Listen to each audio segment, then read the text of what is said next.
परम प्रेममय श्री श्री ठाकुर परमारिथ जगज्जननी श्री श्री बड़मा परम पूज्यपाद जुगाचार्य श्री श्री बड़दा आजिर पूज्यपाद श्री श्री आचार्य देव श्री चरण कमल अनंत कोटि प्रणाम निवेदन करुछि।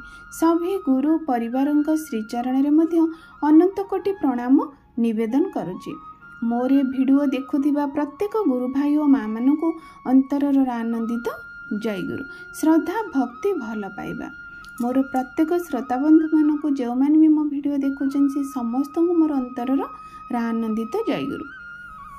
सबुदिन पर आज यही शुभ दिन में आउ एक सुंदर विषय आपण मानक पई आलोचना रखुची।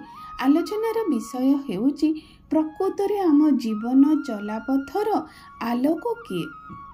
आमे समस्ते ए जो जीवन रास्ता बहु अंधकारमय कारण मनीष जानीपे ना तार पथ से कौ पथरे ही जीव ता जीवन रास्ता केउटी सेटा ता पाखरे एते सहज साध्य नुहे।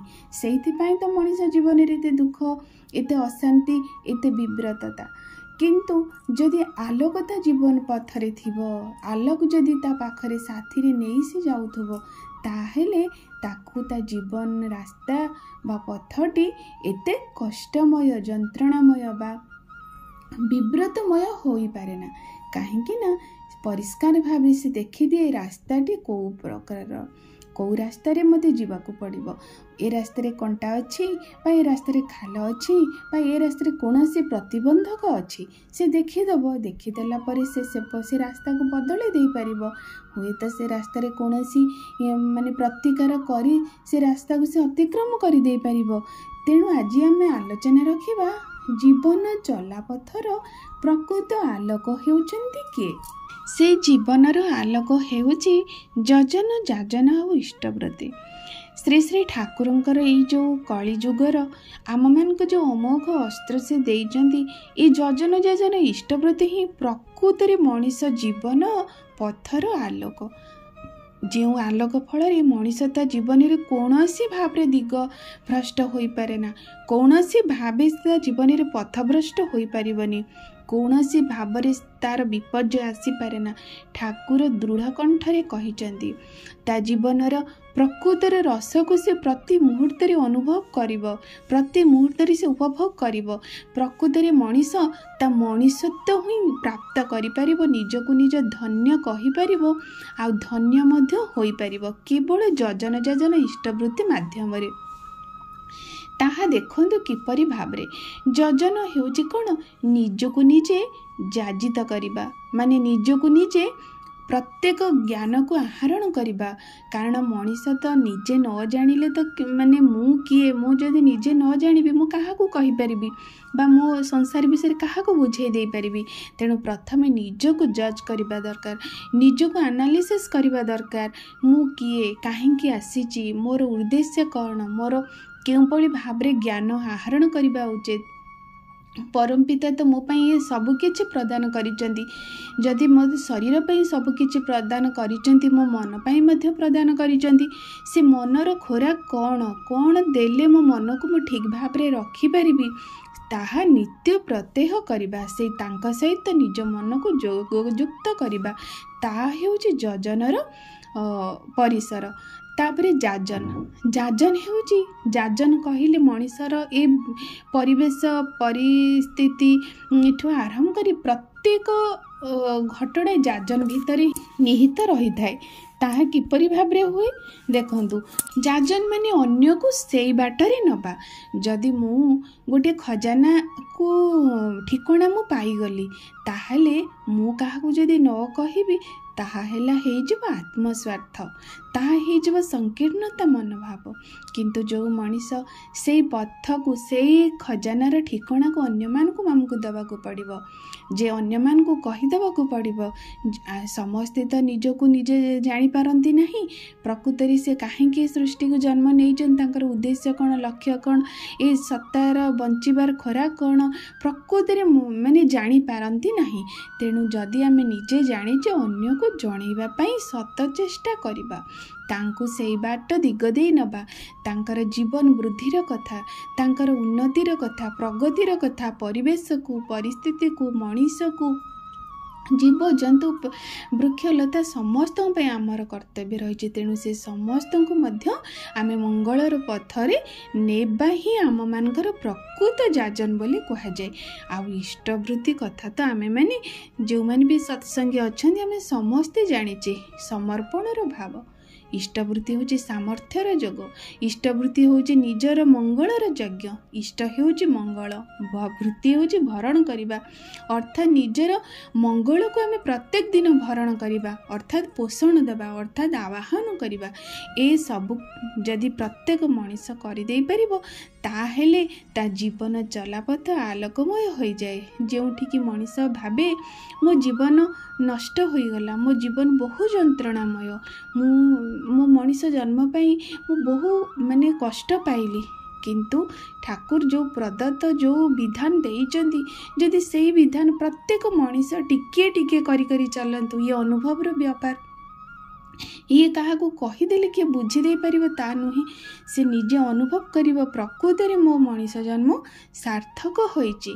आउ बार बार से मो सृष्टि रे जन्म नवापाई परम पिता पाखरे निवेदन कर प्रभु मु प्रत्येक थर ये मते जन्म दिए मनीष जन्म मु तुमरी काम करी तुमरी इच्छा को परिपूर्ण करी। कारण ये सृष्टि होची परम पितांकर तांकर सृष्टि को तांकर भार को लाघव करबा पई मते गुंडुची मूषा भली किछि कर्म दियंतु प्रभु। एई भली से निश्चिंत भाव आशा रखिबो आ माने से आशा को परिपूर्ण करबे सत चेष्टा करिबो। तेणु श्री श्री ठाकुर कहती जीवन रे मु तुम पई एते सब किछि देइछि। देखंतु प्रकृति को भावरे परिपूर्ण न करि देइछनि परम पिता आम मानक पई, किंतु मनीष सेठु दुख ही चाहूची, दुख ही खोजु, दुख ही पाउची। तार मूल कारण हेउची आमर अज्ञानता, आमर अपारदर्शिता, आम मानकर माने विधि को बाम करिवार प्रयास। कारण सबकिछि मनीष पाखरे सबू अच्छी, ता अंतर भितर सबू अच्छी, ता भितर सबू अच्छी। मनीष किंतु बाहर सुख शांति आनंद चाहे पाइबाकू चाहूँगी किंतु ताहा कोनोसी भावरे पाइनी। जदि जन को लेकिन सुखर परिभाषा भाविबाकू गले बा ऐश्वर्य बा आनंदर परिभाषा जदि गोटे बुझेबाकू जाए गोटे मनीष को जेकोसी गोटे बहु आनंदमय ऐश्वर्यमय स्थान रे रखी दिया जिवो, जदि ता अंतर भितरर से भली ज्वाला जंत्रणा रे से दग्धीभूत होइथिबो ताहले स्वर्ग रे रही मध्य कौनसी भाव से सुख शांति आनंद को उपलब्धि करि परिबो नहीं। ताहले आनंदर परिवेश रे रही मध्य से दुख पाइला कोठू ता अंतर भितरु। तेणु सेइथिपाई तो श्री श्री ठाकुर जजन जाजन इष्टवृत्ति माध्यम रे आमको सुख शांति आनंद प्रदान करने को चाहती, किंतु आमे माने अझटिया पिला भली आमे से सब को विश्वास करूना, से सबूर धार ही धारुना, आमे से सब विपरीत मुख हे आमे माने जंत्रणा जंत्रणा कही चित्कार करूचु आ सुख को पछ कर देइछु। सुख आम पछरे चेष्टा करूची धाइबा माने धरिबा पई, किंतु आमे ताकू पछ करी दुख जंत्रणा रोग पछरे धाउछु।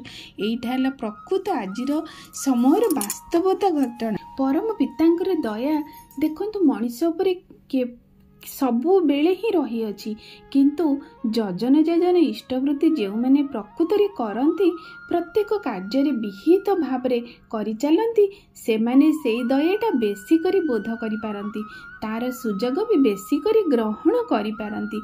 पृथ्वी रे जेते प्रकार जंत्र अछि ता मध्य सबुठारु श्रेष्ठ जंत्र होची प्रकृति आम मानकर ए मनीष शरीर।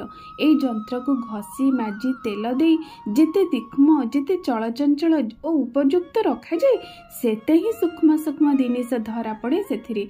पुणी ए सूक्ष्म बोध अनुभूति अनुଯାୟୀ क्षिप्र भावे क्रिया करे आ शक्ति मध्य गजाए सेथिरे। जजन जजन इष्टवृत्ति और इष्टानुग ए करिबा चलन मध्य दे ए जिनिसटी बाहरी पड़े। मनुष्य जेते प्रवृत्ति मुख्य होते हुई जाए से सेते बोका हो जाए आ सेते बोधहीन हो जाए आ केउठी कौन करबाको हेबो ता से किंतु ठौराई पारे ना। तार मोटर सेंसरी कोऑर्डिनेशन तार संगति न थिबारु जहा केउठारे कौन से करिबो ता से धरी पारे ना। एटा हला बोधर कथा, एटा समस्ते बुझी परिबे नाही। मोटर सेंसरी कोऑर्डिनेशन कौन ना बोध प्रवाही ଆଉ କର୍ମ ପ୍ରବୃତ୍ତି ସ୍ନେହ ମାନେ ଆମର ଭାବିବା ଆଉ କରିବା ଏ ଦୁଇଟା ସଙ୍ଗତି ଯେଉଁ ସମୟରେ ନ ହେବ ମଣିଷ ସେ ସମୟରେ କିଛି ଜାଣିପାରିବନି ମୋର କେଉଁ ସମୟରେ କେଉଁଟା ଆବଶ୍ୟକ। ସେଇଟା ସେ ଜାଣିବା ପାଇଁ ବାଟ ହେଉଛି କେବଳ ଯଜନ ଇଷ୍ଟବୃତ୍ତି। ଆପଣ ନିତ୍ୟ ପ୍ରତ୍ୟହ କରି ଦେଖନ୍ତୁ ତ କିପରି ଭାବରେ ନିଜ ଜୀବନର ସ୍ୱାଦଟାକୁ ଉପଲବ୍ଧି କରିବେ। ଯେପରି ଜଣେ ମହୁ ଫେଣା ଗୋଟେ ମହୁ ରସକୁ ଆସ୍ୱାଦନ କରୁଛି ସିଏ କହିପାରିବ କେତେ ସ୍ୱାଦିଷ୍ଟ ମହୁ, କିନ୍ତୁ ଆମେ ବାହାରେ ରହି ଅନୁଭବ କୌଣସି ମଧ୍ୟ କରିପାରିବା ନାହିଁ ଯେପର୍ଯ୍ୟନ୍ତ ମହୁକୁ ଆମେ ଆଘ୍ରାଣ ନ କରିଛେ, ମାନେ ମହୁକୁ ଆମେ ସ୍ୱାଦ ଭାବରେ ଗ୍ରହଣ ନ କରିଛେ। ଠିକ୍ ସେହିପରି ଏ ବିଧାନ ମଧ୍ୟ ସେ ସବୁ ନିଜେ ଯେ ପର୍ଯ୍ୟନ୍ତ ନ କରିବା ସେ ପର୍ଯ୍ୟନ୍ତ ନିଜେ ମଧ୍ୟ ଉପଲବ୍ଧି କରିପାରିବା ନାହିଁ। ମଣିଷ ଭିତରେ ଯେଉଁ ନିର୍ଭୟତା, ମଣିଷ ଭିତରେ ଯେଉଁ ଭରସା, ଯେଉଁ ଭଲ ପାଇବା, ଯେଉଁ ଶ୍ରଦ୍ଧା, ଯେଉଁ ପ୍ରେମ, ଯେଉଁ ମାନେ ଭକ୍ତିଭାବ ସେସବୁ କୌଣସି ଭାବରେ ଆସିପାରିବ ନାହିଁ ଯଦି ଶ୍ରୀ ଶ୍ରୀ ଠାକୁରଙ୍କ ପ୍ରଦତ୍ତ ଯଜନ ଇଷ୍ଟବୃତ୍ତି ମଣିଷ ନ କରିଦିଏ। ତେଣୁ ଆମେମାନେ ଯଦି ପ୍ରତ୍ୟେକ ଆମର ମଙ୍ଗଳର ବାଟରେ ଯିବାକୁ ଚାହିଁବା, ଆମ ଜୀବନର ପ୍ରକୃତିରେ ଆଲୋକର ପଥ, ଆମେ ଯଦି ଆଲୋକର ପଥକୁ ଆମେ ପାଇବାକୁ ଚାହିଁବା ନିଶ୍ଚିନ୍ତ ଭାବରେ ଏଇ ପଥକୁ ଆପଣାନ୍ତୁ। ଆଉ ଦେଖିବେ ନିଜ ଜୀବନ କେତେ ସୁନ୍ଦର ହୋଇଯାଉଛି।